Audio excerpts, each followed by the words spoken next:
манты пісіргенде салқын суға дәл осылай бір жусаңыз, мантыңыз езілмей, жабыспай, жыртылмай, сочный өте дәмді болып шығады. Міндетті түрде дәл осы лайфхакпен жасап көріңіздер. Және осындай әдемі түйілу әдісінде көрсетемін. Жұмыртқа, тұз, су барлығын араластырып, қатты қамыр илеп, жарты сағатқа тындырамыз.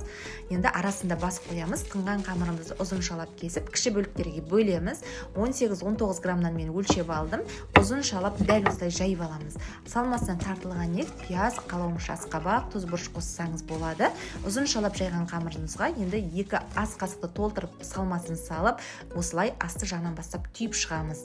Өте оңай, дәл осы видеоға қарап қайталап жасап көріңіздер. Өте әдемі болып шығады.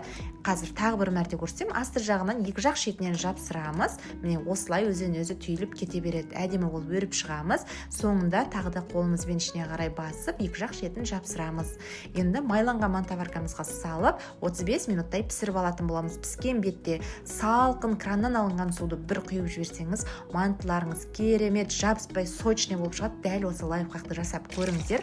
Ал керемет осындай мантыларымды өзімнің Black фирмасынан алған осындай сапалы астауларыма салып ұсындым. Сіздер де қыз жасауына өздеріңізге тапсырыс берсеңіздер болады. Қолдың жұмысы өте керемет, сапалы.